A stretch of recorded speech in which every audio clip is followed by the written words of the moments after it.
Krishna. So after hearing Shloka number 24 and 25, the various symptoms of a self-realized soul, we might feel that, no, I don't think that I can ever do this. But Krishna is reassuring, don't worry, everyone can do this. And he's speaking this particular shloka which we're going to discuss now. Shloka number 26. Kama krodha vimuktanam yatinam yatachetasam abhito brahma nirvanam vartate viditatmanam. So here it is said, Kama krodha vimuktanam. Vimuktanam, the one who is free from. Free from what? Kama, desires, and krodha, anger. Then it is talked about the person who is viditatmanam, the one who is self-realized. And then it is talked about yatachetasam, that is the one who is self-disciplined, or the ones whose mind is under control. Yatinam, the one who is constantly endeavoring for perfection. Abhito Brahma Nirvanam Vartate, such a person is what? Assured of liberation in the Supreme. When? Very near future. Abhitaha, in very near future. So by doing all this, if the person is endeavoring very, very sincerely, doesn't matter he has some lofty symptoms or not, but if he's sincere and serious in his endeavor, here Krishna is saying that don't worry, it's assured that such a person will attain Supreme, the ultimate destination. Here it is said that of the saintly persons who are constantly engaged in striving towards salvation, one who is in Krishna consciousness is the best of all. So there are different types of transcendentalists. We have Karma Yogis, Jnana Yogis, Ashtanga Yogis, Bhakti Yogis, and so on. So out of all of them, who is the best? The Bhakti Yogi is the best. And who is saying this? Krishna himself is saying this. Yoginam api sarvesham tadgatena antaratmanaha shraddhavan bhajate yomam sameyukta tamamataha. In 6th chapter, he'll be telling this. Very soon we're going to see that. So there he's saying that out of all of them whom I've described till now, Bhakta or Bhakti Yogi is the best. And Bhakti Yogi is the best. The process of Bhakti is the best because this is the most easiest one in this age of Kali Yuga. Others are very, very difficult. We don't have time, we don't have energy, we don't have patience to do all that. So it's very important to understand when we are practicing Bhakti, we have to be rest assured that this is the best process and this will take us to the ultimate destination, the ultimate goal. In the conditioned soul, the desire to enjoy the fruitive results of work is so deep-rooted that it is very difficult even for the great sages to control such desires despite great endeavors. So we have a great deep-rooted problem in all of us. What is that? Desire for fruitive results. Whenever we do any activity, we have this mentality that what is there in it for me? What will I get by doing this? We first decide the result and then we start working, isn't it? Why? Because we're more result-oriented and we are more interested in enjoying the result. The tendency of enjoyment, that is something which is deep-rooted in all of us. And this is not only from this life, from so many lifetimes we have been doing this. We cannot count also how many lifetimes. In all the lifetimes we have been doing this, that is enjoyment, striving to get the result and enjoying the result. So what has happened now? We have become expert in doing this. So this problem has become very much deep-rooted. What to talk about common public like us? There are great saintly persons who are not able to overcome this particular problem. So it's very, very deep-rooted. And that is actually the cause which is holding us here in this material world very, very tightly. The desire for fruitive results. So it is said that a devotee of Lord constantly engaged in devotional service in Krishna consciousness, perfect in self-realization, very quickly attains liberation in the Supreme. Now after having such deep-rooted problems, how is it possible to attain Supreme? Only one solution, practicing Bhakti Yoga. So when you practice Bhakti Yoga, what happens? Here we are engaged in service of Krishna and Krishna is the one who will do everything. he will actually pull us out from this deep-rooted problem. If he doesn't pull out, then it's very, very difficult. So Krishna will do that. He will pull us out from the deep-rooted problem and he'll place us in the supreme destination. So it's very important to understand that time is less and we cannot endeavor more. So what are we supposed to do? Choose the best and the most easiest and the shortest path, and that is Bhakti Yoga. So just by practicing Bhakti in our day-to-day life, in which chanting is the most primary one, if we can do that, yes, it's rest assured that the person can attain the supreme in this very lifetime. Owing to his complete knowledge and self-realization, he always remains in trance. The Bhakti Yogi is always busy thinking about Krishna, and he's always in trance. Even while doing activities, day-to-day activities, say he's cooking or he's making some garlands or cleaning the place or whatever, the thought that is there in the mind is, okay, I'm doing it for Krishna, I'm cooking for Krishna, I'm cleaning the temple for Krishna, I'm making garlands for Krishna, I'm getting this particular grocery for Krishna.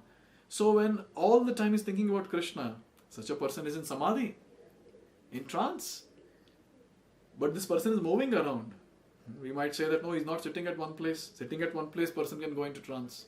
But here the speciality of Bhakti Yogi is, even when he's walking around, he's completely immersed in thinking of Krishna and Krishna's service. So he can be considered in trance or in samadhi. Now there might be a question. There might be a question saying that Lord's abode is very, very far. How can we reach there in this material body? How is it possible? Lord is very far, and how can we get connected to him? So here a very nice analogy is given. So analogy consists of three different animals, we can say. The fish, the tortoise, and also the bird. So here it is said, the fish brings up its offspring simply by looking at them. So what the fish does is, it will lay the eggs in the water and will keep just looking at it. And just by its vision, its intense vision, what happens? The eggs will hatch and the small baby fishes will come out of that. The next analogy is of a bird. So when it comes to a bird, so what does a bird do? So bird, it will keep the eggs in touch. It will give the warmth. And then by that touch, the eggs will hatch. I'm sure this is a common phenomena. All of us might have noticed this. But there is something very special about tortoise. What tortoise does is, it will lay the eggs on the shore, it will go inside the water, and it will meditate on those eggs. Meditate. And when it meditates on the eggs, what happens is, by its meditation, intense meditation, those eggs will hatch. Can we see this? How amazing this is. Just by meditation, the tortoise is making sure that the eggs are hatching. So here it is given that similarly, the devotee in Krishna consciousness, although far away from the Lord's abode, can elevate himself to that abode simply by thinking of him constantly, by engagement in Krishna consciousness. So if we want to reach Krishna, if we want to go back home, back to Godhead, if we want to purify ourselves, what are we supposed to do? Like tortoise meditates on the egg to get its result, we also meditate on Lord Sri Krishna to attain the ultimate destination. So we have to be very, very much conscious, in our endeavors. We have to ask this question: am I able to think of Krishna in this particular activity? Am I able to meditate on Krishna? Am I doing it for Krishna? This activity is done for Krishna or not? So in this way, when we have our consciousness fixed on Krishna, if we meditate on Lord Sri Krishna, what happens? We'll be able to attain that ultimate destination. One of the best meditation technique is what?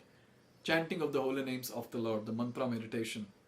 Hare Krishna, Krishna Krishna, Hare Hare, Hare Ram, Ram Ram, Hare Hare. So when we are chanting this Mahamantra, what are we doing? We are trying to meditate on each and every word of the Mahamantra. The word Hare, Ram, Krishna. And when we are meditating on these words, all of these words are transcendental. All of these are wonderful transcendental names of Lord Sri Krishna. And it is said, Nam and Nami are non-different. Abhinnatva Nama Namini. There's no difference between the name and the person. How come? That's how Krishna is absolute.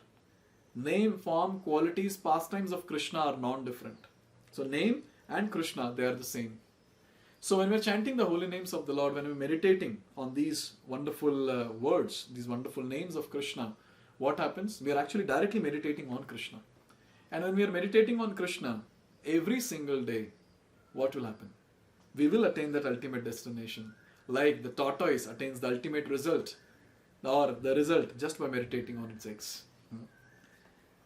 And finally it is said, he does not feel the pangs of material miseries. This state of life is called Brahma Nirvana, or the absence of material miseries, due to being constantly immersed in the Supreme. This line is very important. Being constantly immersed in Supreme. So now when a person is constantly immersed in the thoughts of the Supreme, he will not be touched by the miseries of this world. Many times people say that, what is the solution to the suffering that I'm going through? Solution is this: getting immersed in the thoughts of the Supreme Personality of God, Lord Sri Krishna. We can think of the beautiful form of the Lord, take darshan of the beautiful form of the Lord. We can keep hearing constantly the holy names of the Lord. We can read the pastimes, the leelas of the Lord, and meditate on the same. We can go to those pastime places like the holy abode of Vrindavan, Mayapur, Jagannath Puri, and so on, and go take darshan of those places. And those places will remind us of Krishna, who did so many pastimes there. So in this way, one thing that is very important in our day-to-day life is, are we immersed? Is our thought process immersed in thinking of Krishna or not?